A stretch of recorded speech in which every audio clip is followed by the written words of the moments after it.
Welcome to Journey with Lois Love. Today I'm talking about a beautiful house. I want to think of a beautiful house as one that is clean, is well kept, one that is spacious, has some flowers, very fresh air. I want to also think of a beautiful house as a house that has peace and possesses love, kindness, and all these virtues. It's a very precious place. One other peculiar characteristic of a beautiful house is that usually such houses possess fences. And if you think of it, these fences serve as a barrier or even a separation.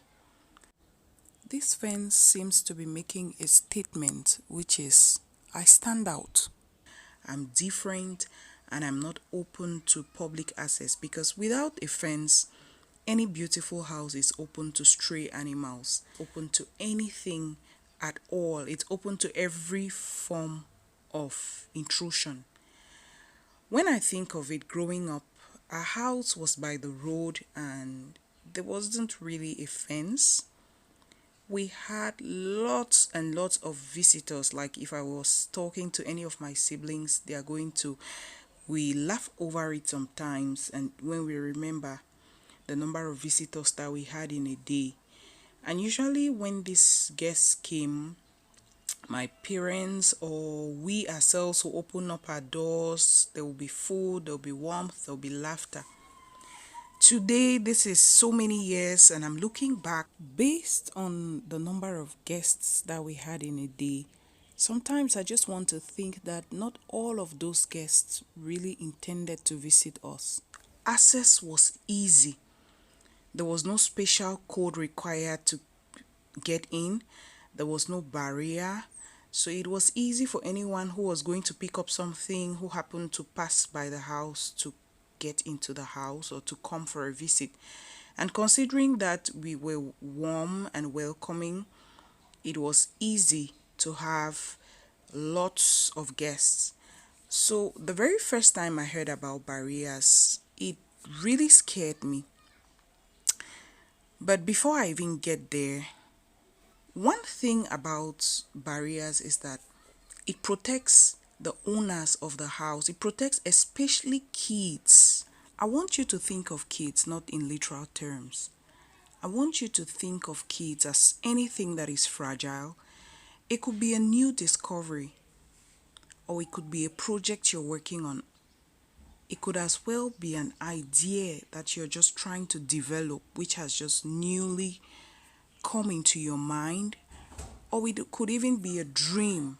Just anything that you're working on, something that you're nursing or guarding jealously.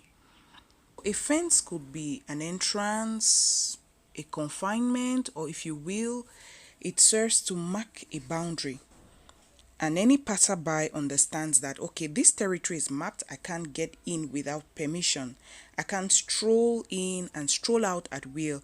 I need the permission of the owner of the house. In Cameroon, where I happen to be, what the owners of land do, especially in their absence, is that they put up a placard warning every passerby from encroaching on that land. Usually it bears a warning that wards off any potential buyer, serves as a warning to prevent them from purchasing that land. This makes me to come to the conclusion that every beautiful house has an entry, and to get into that house you must be granted access. I also want to think of a fence as a boundary. Having gone through therapy, whenever I heard the word boundary, it really used to put me off and kind of scare me completely. When I thought about boundaries, I started to think of all the people that I was attached to and the people that were attached to me. Notice that I didn't say the people who loved me or the people that I loved. I'm talking about the people that I was attached to, because growing and learning, I came to realize that some of those relationships were not healthy. And these are relationships where there were no boundaries. equally. There are people who you could easily step into their lives without permission, and they could step into your lives without permission. And I want to think of these relationships as relationships that are not really those that we should foster. I want you to think of offense not as something that is intended to destroy you, but I want you to think of offense as something that is there to shield you, to build you, and to protect you. Can I just step in for a moment and say, it's okay to be unavailable for no reason at all. And this message about being unavailable may not be for everyone. I think it's for selected people. To me, this is how it applies. I was always available. I found it very difficult to tell people how I felt genuinely. I found it difficult to say, I would love to sleep now. Could you come back later? For some reason, I couldn't bring myself to tell people the truth about what I desired. I couldn't say, I want to sleep now. Could you come back later? I couldn't say, this is a wrong time to visit. I couldn't speak my truth because I always was scared about hurting people's feelings. I want you to think of a fence as a boundary that is there to build you, to protect you so you can grow properly. Because every house that lacks a fence is open to the public, is open to every form of intrusion. This would mean that if you planted a beautiful flower, it was open to being harmed by any stray dog. Or if you even put some food out in front of your yard, every stray hen could get into your home and pick on that food because there's no restriction.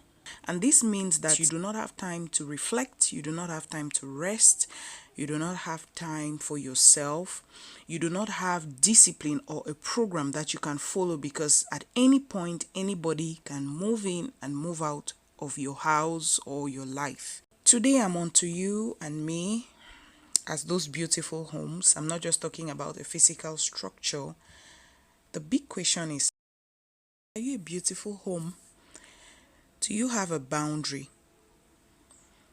There is more to be said about beautiful homes, but this was just to set a platform that will permit you to sonder deeper. I want to allow you to think about a beautiful house and to establish many principles upon the precepts of what a beautiful house is. Without a fence and without a boundary, you are open to the good, the bad, and the evil.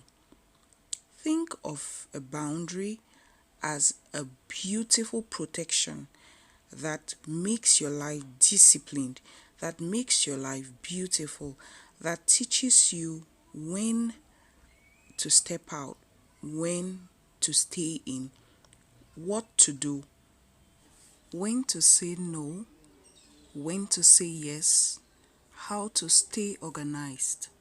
Think about a boundary as a circumference within which you operate. I leave you to sonder deeper today. I love you.